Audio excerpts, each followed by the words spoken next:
have a sweet recipe for you today, and this is a brand new recipe. It's so new that I have not come up with a name for it yet, so maybe I'll be able to before I edit this. But I just was kind of looking for something to make, and I saw this in my cabinet, and I decided it was probably about 2 days ago, so I've been thinking about making it. And I have some chocolate bark. This is about 1.5 pounds. Here is about 1.5 cups of pecans. I'm probably going to use about 1/2 cup of peanut butter. I'm not real sure yet. 3/4, no more than a cup. And then this is about 1.5 cups of caramel.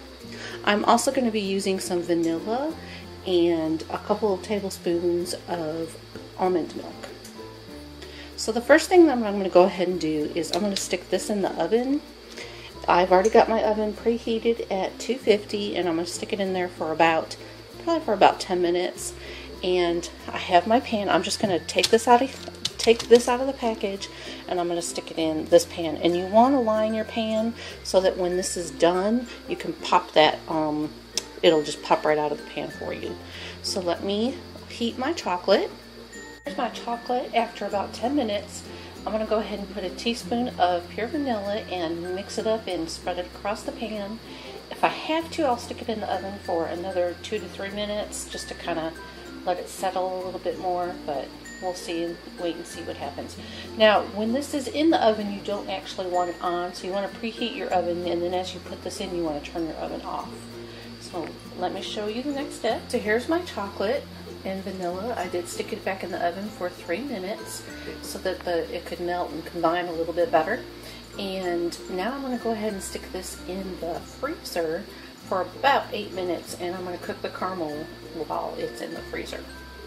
You don't want this to completely freeze up hard solid, because you want that when you spread the caramel on top, you want that caramel to kind of seal with this layer. And that's another reason why I left ripples in my chocolate, so that caramel will settle into it.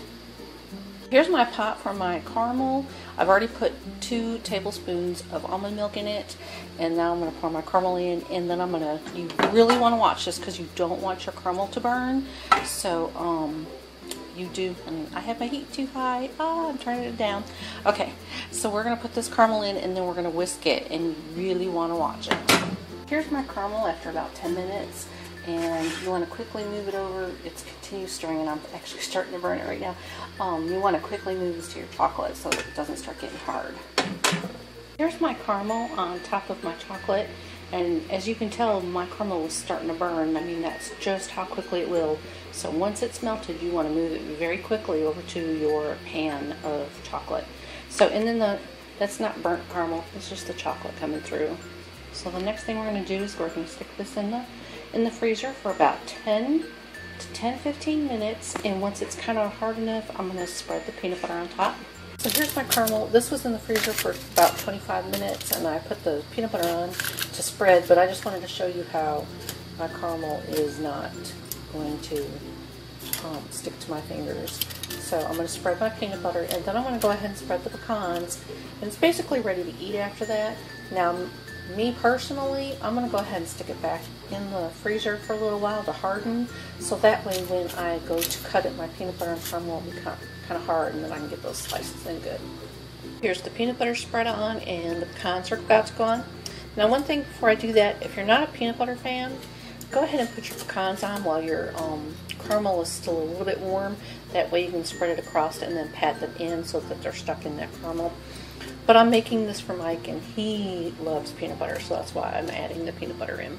So I'm about to add the pecans, and here are the pecans, and all I'm going to go ahead and do is take my hand, and you can take a wooden spoon or a spatula if you want to, and then just pat them down so they stick in that peanut butter.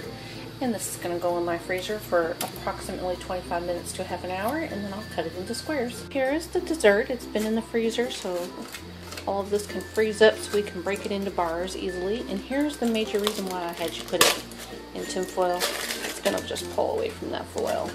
And you can cut it with a knife if you want to, but what I'm going to do is after I get it out of the foil, I'm just going to fold it over on itself and just break it into pieces.